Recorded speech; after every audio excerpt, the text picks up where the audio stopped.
मलमल धोए शरीर को, धोए ना मल का मैल। मलमल धोए शरीर को, धोए ना मन का मैल। गंगा नहाए गोमती, और हिंदी समझ रहे बैल के हिंदी व्याकरण बैल। समझ में नहीं है आती ना। तो हिंदी को आज अच्छे से समझते हैं। ठीक है, देखो हिंदी के 3 दृष्टिकोण होते हैं। ऐतिहासिक दृष्टिकोण जो होते हैं कितने होते हैं? 3। एक तो होती है ऐतिहासिक हिंदी। क्या होती है? ऐतिहासिक हिंदी। और दूसरी होती है भौगोलिक। भौगोलिक हिंदी। और तीसरी होती है राजनीतिक।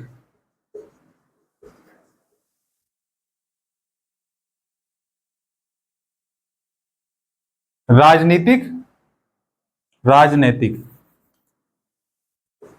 राजनैतिक, राजनीतिक नहीं, राजनैतिक हिंदी। 3 दृष्टिकोण होते हैं। और ऐतिहासिक दृष्टिकोण से कौन सी है सबसे पुरानी? संस्कृत। कौन सी है? संस्कृत। और संस्कृत भी देखो क्या है, वैदिक संस्कृत है। वैदिक संस्कृत है और लौकिक संस्कृत है। कौन सी? लौकिक संस्कृत। वैदिक संस्कृत है और लौकिक संस्कृत है। वैदिक संस्कृत में क्या लिखे गए हैं? वेद। कितने हैं वेद? 4। और क्या लिखा गया है? उपनिषद। उपनिषदों की संख्या 108। और लौकिक संस्कृत में क्या लिखा गया है? लौकिक संस्कृत में लिखा गया है क्या? रामायण और महाभारत। रामायण महाभारत लौकिक संस्कृत में। अब देखो भाषा को हम कैसे सीखते हैं? भाषा को सीखते हैं हम कठिन से सरल की ओर। कठिन से सरल की ओर। तो मूल भाषा क्या हो गई? मूल भाषा हो गई हमारी संस्कृत। और उसके बाद वैदिक संस्कृत, लौकिक संस्कृत। वैदिक संस्कृत में वेद और उपनिषद लिखे गए। लौकिक संस्कृत में रामायण और महाभारत लिखा गया। मलमल धोए शरीर को, धोए ना मन का मैल। नहाए गंगा गोमती, रहे बैल के बैल। चुपचाप बैठ जाओ, नहीं तो जो है ना आपको जो है सजा दे दी जाएगी। समझ गए? अब लौकिक संस्कृत में रामायण और महाभारत लिखे गए। इसी से क्या हुआ देखो, अब टूटना शुरू हुआ धीरे धीरे। एकदम से नहीं टूटेंगे, धीरे धीरे टूटेंगे। तो क्या हुआ? पाली। क्या हुआ? लौकिक से आए हम पाली में। अच्छा, पाली में क्या लिखा गया? पाली भाषा में बौद्ध धर्म है। बौद्ध धर्म है। अच्छा, बौद्ध धर्म का ग्रंथ कौन सा है?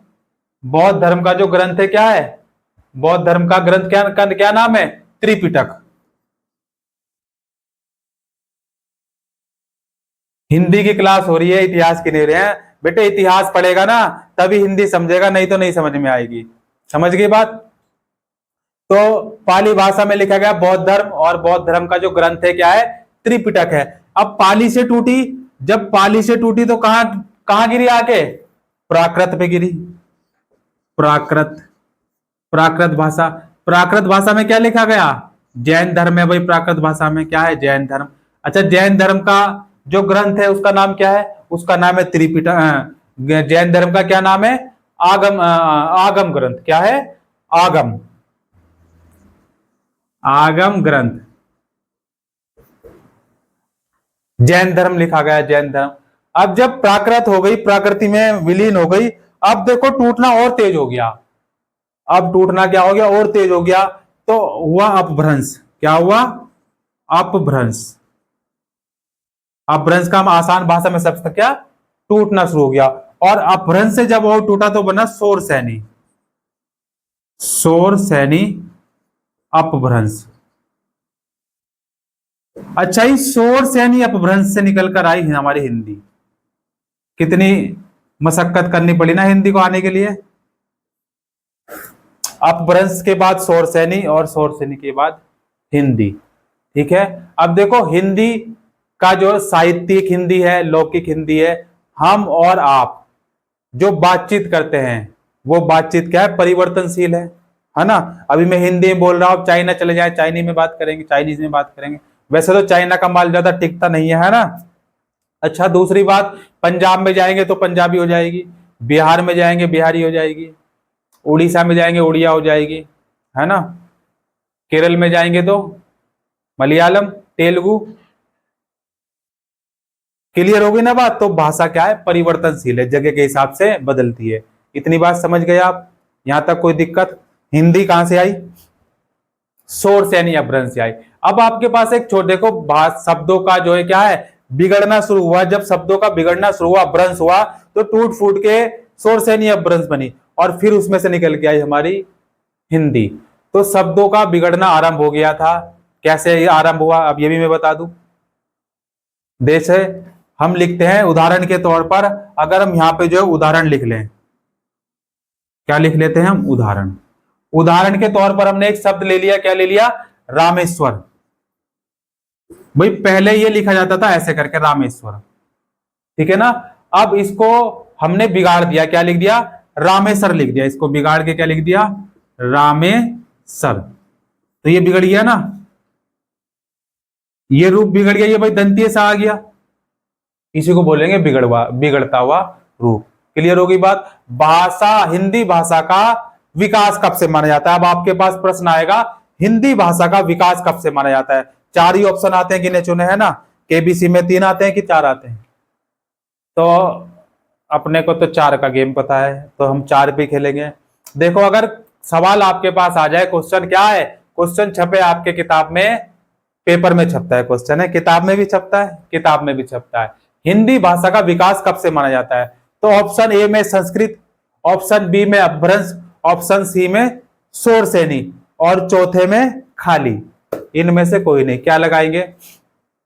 तो भाषा का विकास कहां से माना जाता है। देखो, भाषा का जो विकास हो रहा है, क्या भाषा डायरेक्ट पाली से निकली, क्या भाषा डायरेक्ट संस्कृत से निकली, क्या भाषा डायरेक्ट वैदिक संस्कृत से निकली, क्या भाषा डायरेक्ट जो है लौकिक संस्कृत से निकली, रामायण से निकली, महाभारत से निकली, नहीं निकली ना। भाषा निकली कहां से, भाषा निकलती है शोरसेनी अपभ्रंश से। कहां से निकली, शोरसेनी अपभ्रंश से। तो इसलिए भाषा का विकास कहां से माना जाएगा, भाषा का विकास माना जाएगा शोरसेनी अपभ्रंश से। कोई दिक्कत यहां तक, समझ गए भाई भाषा का विकास कैसे हुआ, कोई दिक्कत यहां तक नहीं है। अब देखो, भौगोलिक दृष्टि, ये तो थी ऐतिहासिक दृष्टि। अगर हम भौगोलिक दृष्टि की बात कर लें, तो भौगोलिक दृष्टि से जो मध्य देशीय है, मध्य देशीय, मध्य भारत, कहने का मतलब क्या कह सकते हैं हम, मध्य भारत या मध्य भाग, या कह सकते हैं गंगा यमुना का मैदानी भाग, गंगा यमुना का मैदानी भाग। तो वहां पर क्या, हिंदी भाषा बहुल्य है, हिंदी भाषा थोड़ी ज्यादा उसमें बोली जाती है। अब राज्य भी बता दें, राज्य लिख लो, छत्तीसगढ़ लिख लो, छत्तीसगढ़, और राजस्थान, राजस्थान, झारखंड, झारखंड, और बिहार भी हो जाएगा, यूपी भी आ जाएगा आपका, हरियाणा भी आ जाएगा आपका, मध्य प्रदेश भी आ जाएगा, हिमाचल प्रदेश भी आ जाएगा, दिल्ली भी आ जाएगा, अंडमान निकोबार भी, आदि भी लगा लेना, ठीक है ये लोग, ठीक है। यहां पर क्या है, हिंदी भाषा बहुल्य क्षेत्र है ये, ठीक है ना। अब संवैधानिक दृष्टि से अगर हम बात कर लें, संविधान की दृष्टि से, तो संविधान की दृष्टि से अनुसूची कौन सी हो जाएगी, अनुसूची हो जाएगी 8। प्रश्न छपेगा क्या कि किस अनुसूची में भाषा का उल्लेख किया गया है, तो 8वीं अनुसूची में किया गया। अच्छा, कितनी भाषा है, 22 भाषाएं। कितनी भाषाएं, 22 भाषा। और इन्हीं 22 में से एक हमारी हिंदी है, जिसके बारे में हम पढ़ रहे हैं। इन 22 में से हमारी क्या है, हिंदी भाषा है, ठीक है ना। अच्छा, भाषा क्या है, परिवर्तनशील है। पंजाब में गए पंजाबी, राजस्थान में गए राजस्थानी, बंगाल में गए बंगला, बिहार में गए बिहारी। भाषा क्या है, परिवर्तनशील है, ठीक है ना। और इन 22 भाषाओं में से हमारी एक भाषा कौन सी हो गई, हिंदी। तो अनुसूची क्या छापेंगे, 8, और भाषा कितनी हो जाएंगी, 22। उसी में से एक हमारी हिंदी है, ठीक है ना। अच्छा, राजभाषा का उल्लेख किसमें है, राजभाषा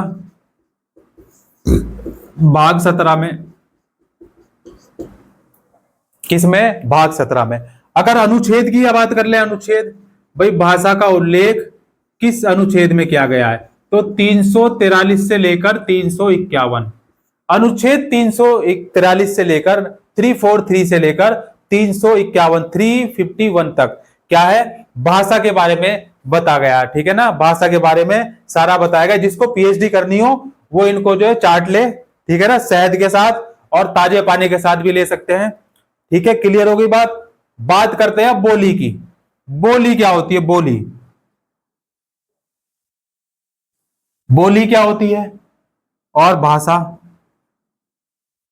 देखो बोली और भाषा में अंतर क्या होता है। जो बोली का होता है, बोली का क्षेत्र होता है सीमित और भाषा का क्षेत्र होता है बहुल्य। भाषा का क्या होता है, व्यापी होती है। भाषा का क्षेत्र कैसा होता है, व्यापक। व्यापी मत लिखो यार, ठीक है ना, पापी, पापी नहीं लिखे, पापी नहीं, क्या लिखो, क्या लिखोगे, हाँ व्यापक लिख लो, ठीक है, क्या लिखोगे, व्यापक, व्यापक। अब समझ में नहीं आ रहा व्यापक क्या होता है और सीमित क्या होता है। सीमित मतलब होता है क्षेत्र, जैसे कि चलो बता देते हैं। देखो ये क्षेत्र है, यहां पर बोली जाती है बोली। अब इसी क्षेत्र को क्या कर दिया, ये व्यापक हो गया, बड़ा हो गया। ये क्षेत्र क्या हो गया, बड़ा हो गया, तो बड़े स्तर पर बोली जाएगी भाषा। इज दैट क्लियर, समझ में आई। भाई बोली का क्षेत्र क्या होता है, सीमित होता है। बोली का क्षेत्र कैसा होगा, सीमित होगा, लेकिन भाषा का क्या होगा, क्षेत्र व्यापक होगा। भाषा का क्षेत्र क्या होगा, व्यापक होगा, ठीक है ना। तो भाषा, बोली समझ गए, भाषा समझ गए। अब मातृभाषा क्या होती है, मातृभाषा। मातृभाषा क्या होती है, मातृभाषा वह कहलाती है जो हम माता के मुख से सीखते हैं। किससे सीखते हैं, माता के मुख से सीखते हैं। माता के मुख से सीखने जाने वाली क्या होगी, मातृभाषा होगी। क्या होगी, मातृभाषा। अब देखो दोनों ही विचार अभिव्यक्त माध्यम है। भाई बोली भी विचार का, विचार अभिव्यक्त माध्यम है, अभिव्यक्ति का क्या है, माध्यम है, और भाषा भी अभिव्यक्ति का माध्यम है, ठीक है ना, और विचार अभिव्यक्ति है दोनों की। अच्छा, सबसे सशक्त माध्यम है, ठीक है ना, क्या है, सबसे सशक्त माध्यम है, सबसे सशक्त। जो माता के मुख से सीखी जाएगी कौन सी भाषा होगी, मातृभाषा होगी, ठीक है ना। अब राजभाषा क्या होती है, राजभाषा। राजभाषा, राजभाषा में आती है हिंदी, हमारी क्या आती है, हिंदी। देखो यहां लिखा हुआ है, ठीक है ना, मैं यही कर देता हूं इसको, है ना, ठीक है, हिंदी। अच्छा, किस में गया, कौन सा अधिनियम है, 1963। किस अधिनियम के तहत हुआ ये, अधिनियम 1963, 1963। राजभाषा क्या हो जाएगी, हिंदी। किस अधिनियम के तहत, अधिनियम 1963, ठीक है ना, अधिनियम 1963। प्रशासन कार्य जो होते हैं, प्रशासन का कार्य जो होता है किसमें, किस भाषा में होता है, प्रशासन का कार्य जो है क्या कहलाती है, ये राजभाषा कहलाती है। प्रशासन का कार्य, काज, प्रशासन, प्रशासन कार्य, प्रशासन कार्य किसमें होता है, राजभाषा में होता है, ठीक है ना। प्रशासन का कार्य राजभाषा में होता है, ठीक है ना, किसमें होता है, राजभाषा में। अच्छा, राजभाषा समझ गए। एक अब आ जाता है राष्ट्रभाषा।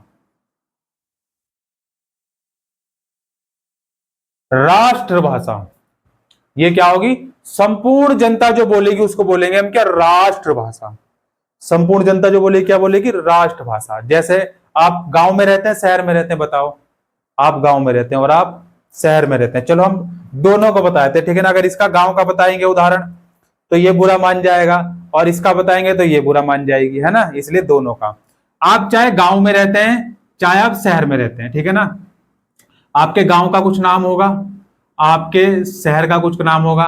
भाई गांव में कौन होता है, गांव में होता है प्रधान और शहर में होता है पार्षद, ठीक है ना। अब देखो वो आपका गांव या आपका शहर किसी जिले में होगा, ठीक है ना, और ये जिला किसी राज्य में होगा, और ये राज्य किसी देश में होगा। आगे ना भारत पर, ठीक है। तो देखो ये आपका क्षेत्र तो सीमित है, आपका गांव हो या शहर हो, सीमित है ना, सीमित है, तो यहां क्या बोली जाएगी, बोली, बोली। अब इसका क्षेत्र जब व्यापक होता चला जाएगा, बड़ा होता चला जाएगा, तो जिले से राज्य पे आ गया, राज्य से भारत पे आ गया, फिर विश्व पे आ जाएगा। तो समझ पाए, बोली, भाषा, मातृभाषा, राजभाषा और राष्ट्रभाषा, पूरे राष्ट्र की संपूर्ण जनता या अधिकांश जनता, क्या कह सकते हैं हम, संपूर्ण जनता या अधिकांश जनता जो बोलती है, क्या बोलेंगे उसको, राष्ट्रभाषा। क्या बोलेंगे, राष्ट्रभाषा। यहां तक कोई दिक्कत किसी को, समझ पाए बात को, क्लियर हो गई ना बात। देखो ये क्षेत्र क्या है आपका, आप चाहे गांव में रहते हैं चाहे आप शहर में रहते हैं, सीमित है ना, तो आप क्या बोलेंगे, उसको बोलेंगे बोली। क्या बोलेंगे, बोली। क्षेत्र क्या हो गया, सीमित हो गया। फिर भाषा कहां बोली जाएगी, भाषा का क्षेत्र होता है व्यापक। क्या होता है, भाषा का क्षेत्र व्यापक होता है। अब आप यहां पर भाषा बोल सकते हैं, यहां पर बोली बोलेंगे, हरियाणवी, पंजाबी, गुजराती, उर्दू, फारसी, अरबी, हाँ, संस्कृत और मलयालम, है ना। कितनी भाषाएं, 22। कहां लिखा था मैंने 22, ये रहा 22 भाषा, और उन 22 में से हमारी एक है हिंदी। ठीक है, देखो अब इससे पहले हमने जो क्या पढ़ा था, भाषा के बारे में पढ़ा था, भाषा के बारे में जाना था, और भाषा में हमने किस में पढ़ा, हिंदी को जाना। भाषा में भी किसमें, किसको जाना है, भाषा में से हिंदी को जाना। अब हम इसी हिंदी की व्याकरण, क्योंकि लिपि, प्रत्येक भाषा की अपनी लिपि और अपना व्याकरण होता है, प्रत्येक भाषा का अपनी लिपि और अपना व्याकरण होता है। तो हम बात कर रहे हैं हिंदी की, तो हिंदी भाषा के बारे में हमने जाना, जिसका क्या था, ऐतिहासिक दृष्टिकोण, भौगोलिक दृष्टिकोण और राजनीतिक दृष्टिकोण के बारे में अच्छे से विस्तार से जाना। अब हम इसके बारे में जो बात करेंगे, किसकी, इसका जो व्याकरण है, हिंदी भाषा का जो हमारी क्या है, व्याकरण है, लिपि क्या है, वर्णमाला के बारे में पढ़ेंगे। वर्णमाला में क्या पढ़ेंगे, स्वर पढ़ेंगे, व्यंजन पढ़ेंगे। ठीक है, हर हर महादेव, जय श्री राम, जय हिंद।